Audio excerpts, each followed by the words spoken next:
biso ya Congo selon ndeko baba alobi pourcentage moko za kopesa mate. Est-ce que bokonzi ya boye tokende komona yango ete oyo nzambe alobi totosa yango wana nde mama akwala betala nous sete o se concentrer kaka na place wana o répondre ndeko baba na mama mise pe atikaki même question oyo coordonné pe na ndeko baba avu l'antenne avant tokende pa ya ndeko mbala nkomi mutako télévision et puis tozongi ndeko kashama. Maintenant soki otuninga na mokonzi ya Congo oyo tiko ezali wana est-ce que na tosango ou bien na tosate mais ngana koloba na yo directement que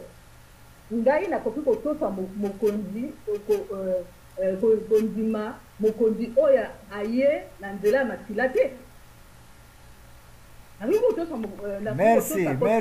Merci wana tosa eloko oyo ye na nzela ya makila après na loba que non ezali nzambe mutate yo wana. Merci. Donc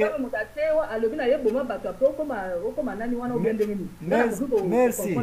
Na komi na de contre na zako lukanana ko challenge yango mama kwala ndeko baba na moni na tsebi na même groupe ke bokonzi ya mboka même si Bible lobi foko tosa yango mais selon réponse yo mama kwala na ndenge ba détail ya ndeko baba c'est comme si 2 contre 0 de déjà baza ko appuyer te bokonzi ya Congo quel que soit Bible za ko recommander botosi ya bokonzi ya mboka bino bolobi non. Et alors, na place wana ndeko kashama oko se préparer tant na kopesa antenne po yeba soki oko répondre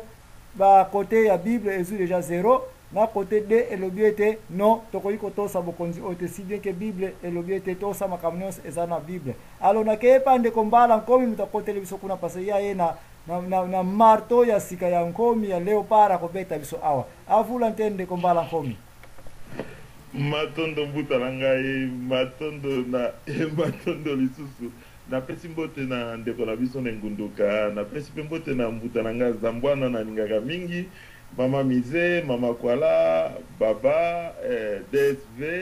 na papa na nga kashila na éviter soki kombo na ye. Alors na koti siko na yoki na nu bien te mais loko mo kaka e frolengai na mutu de na comprendre te. Alors, na ligne qui n'a pas tamu qui na yo kalisusu bien bomona koka ko intervenir na pomana. Mais na mukuse na koloba boye bokonzi e utaka na nzambe pour libre. Soki bokonzi. Ndeko baba tia micro na pause. Ndeko baba tia micro na pause. Okay, oui, ndeko baba mutazawi ko akota na wakele wana. Toki ya solo bokonzi e utaka na nzambe de to revenir bato na bato bangaki boy ba yeba lo lenge nini ba osengela nzambe na bango bokonzi na bango kasi bokonzi o ya ko imposer eza ya nzambe te. Donc Bible eza bien pona bato basaela ka Bible, Coran eza bien pona bato basaela ka Coran, Makaba eza bien pona bato basaela ka Makaba,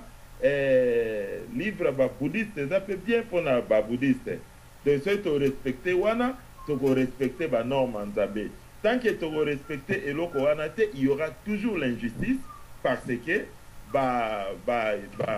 bouddhiste ba kondima jamais Bible.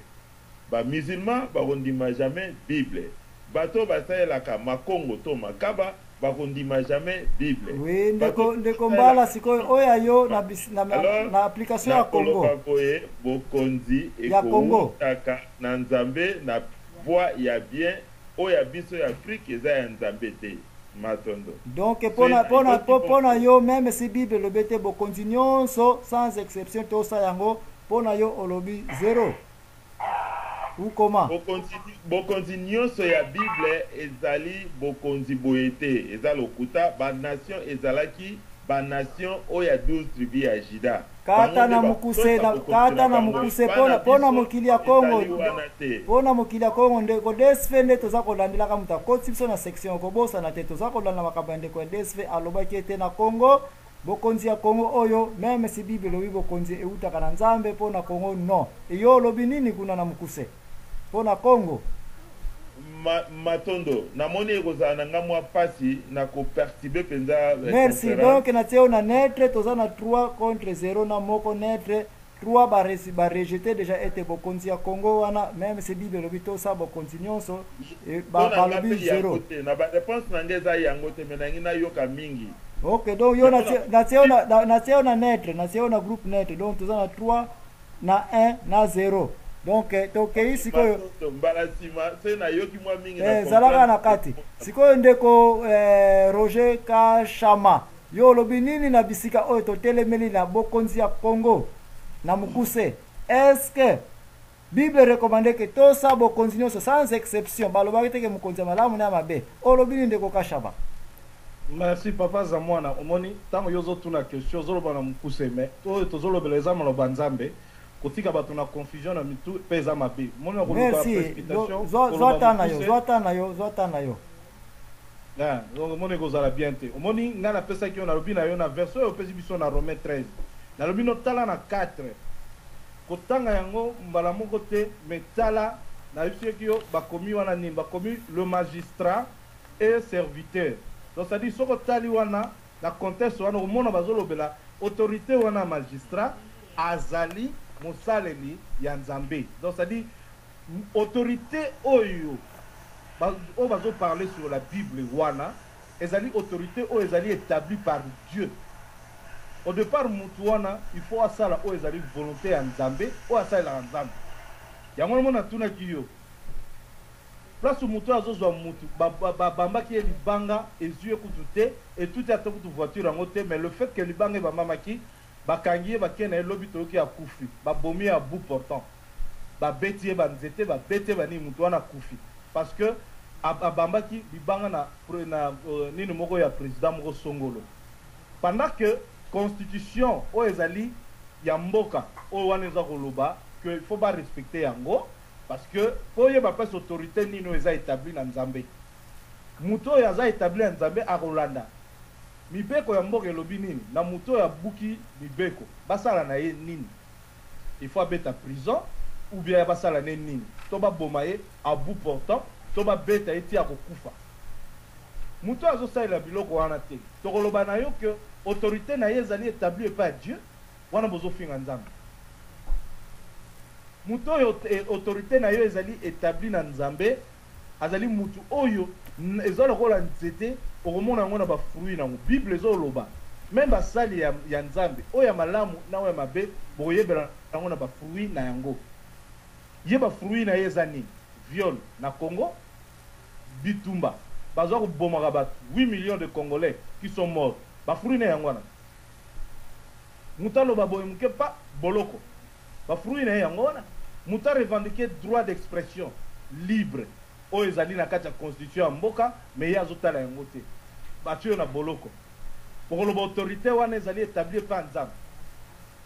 Satan babengaka ye puissant il est puissant mais Dieu balobi il est tout puissant donc ça dit quand on reconnaît diable est puissant ça dit aza na puissance soki oza na nzambe te akonéantir yo ça dit que ye mpe aza mpe na bato na ye oyo azo établir na kati ya mokili oyo bazala lokola bakonzi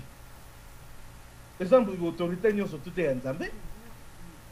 autorité nyonso tute eza toute autorité vient de Dieu bozongo na contexte wana te autorité ezowuta na nzambe oyo tozomona nzete na bafruit nango papa na ngai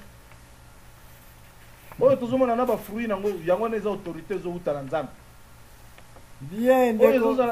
eza na bafruit ya mabe toyebi ke eza autorité euti na nzambe te merci na zosolo merci ndeko Roger ndenge oyo okoti badetail na lolenge osili kote ya awa mais soki te d'une façon générale eza très clair que toute autorité vient de Dieu na Romains 13 banda 1 ti na 7 mais okoti na badetail mpona koloba ete bamagistrat banini yo okoti na classement ya banini mais papa ngai nakoti na détail te détail wana ezaka na Bible wana na merci kasi yango nalobi te yo orevele biso yango okende yango tina 4 po bato batangaka bacomprendre donc verset wana tozwa yango lisu na cadre ya chef ya nation te leader ya nation te ezali na leader ya nation oyo azosalela oyo abengami yango nalobi na yo nabetaki sete nalobi tala bakomi le magistrat et serviteur de Dieu toza kosalisa yo ndeko Roger oyo akokozala autorité mais azala mutu oyo asalelaka oyo ezali volonté ya nzambe. C'est ça l'autorité établie de Dieu. Mais siko soki aye na ye na bosaleli ya nzambe te, mais azwi kiti ya toute autorité vient de Dieu.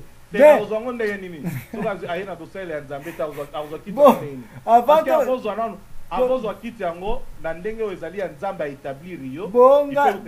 Yo nyataka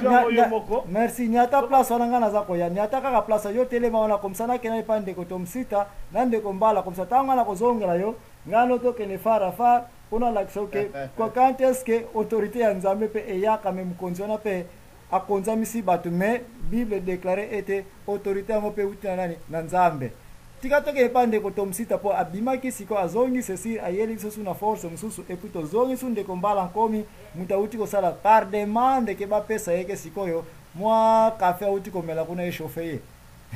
de ko tomsita à volontaire matondo mingi kwa na banzi bayoka ni malamu 5 sur 5 sikoyo tombola mo voix mais 5 sur 5 toza ko yoka yo ouais mais matondo mingi mingi au problème est ici pour toute autorité ne vient pas de Dieu surtout au niveau de la jamais autorité où il est à Congo il dit pas ça autorité doit consulter toujours Bible autorité où il est à Kuna donc on a toujours continué toujours là et pour moi multiplication il y a église de réveil et comme belé pour autorité où comme garato qui n'a pas dit ma part au stade où il ma part et plutôt le stade politique religion et tambola de paix donc jamais qu'on peut séparer politique et religion là nous on a fait que donc autorité qui nous conduit et vous t'as pas qui nous conduit dans la Congo et vous t'as pas un merci ndeko na mwento komi 5 contre 0 batu baza koloba ete autorité ya Congo euti na nzambe te elingi koloba pe autorité yango batu baboyi kotosa yango toza na problème awa ndeko mbala komi tokei ngana zaka kozwa statistique nazali ko repérer yango pe nazosala nasuka na kosala rapidement probabilité pona yeba entre variance na moyen ni na ko pesa biso quotient a pona yeba est-ce que balance au kende mais jusque là toza na 0 sur 5 ndeko mbala komi à vous l'antenne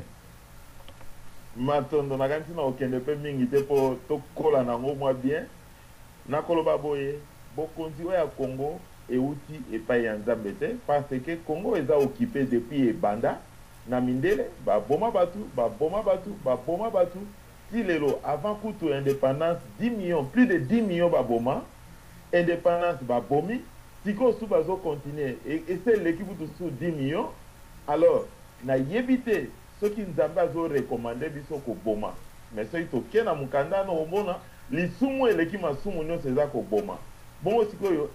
eko banda ndenge nini bokonzi ya Congo ezala ya nzambe na ndimi te eza ya nzambe te bokonzi ya Congo eza ya nzela mosusu na kobakisa boye eza mpe kaka Congo te bokonzi ya Afrique mobimba eza ya nzambe te eza ya mayuya matondo 6 sur 0 sikoyo tomoni ete bokonzi ya Congo euti epa na nzambe te po Bible Romains 13 place tokangami elobi ete toute autorité vient de Dieu.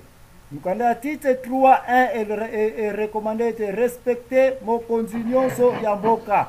Siko place mama mise na banzo sili kozo ba réponse de nyonso parce que yo posa nga question na tikala ki ba auditeur bango ba répondre ba sili ko répondre. Mengai motuna moko tuna tingai na vi ko répondre ngo siko concernant comment est-ce que mokonzi o ya Congo oza ko douter que ezali vraiment que est-ce que toko akoto sango parce que nzambe alobi respecter toute autorité pe respecter bokonzi nyonso oya nga sikoyo bandeko tika bolandanga malamu po tozongela susu tour moko dans débat oyo nakoloba boye Rebeka mwasi ya Isaac tanga bota ibana mibale mapasa Jacob na Esau mutu azalaki vraiment na bokasite nyonso na mapamboli nyonso na makasi nyonso c'était Esau na tango ekokaki Jacob alinga Isaac alinga kufa po atika mapamboli pana bana asalaki boye alobi na Jacob mwana alingaki mingi na Esau pardon kende lukelanga mwana meme yaka mwana nyama nalia lambela ngai pe na pambola yo mama Rebeka tango yokaki yango abetaki ba catch a tourné makambo ayebisi Jacob qui était un paresseux Un garçon qui ne voulait même pas travailler, avant d'aller à Nandako.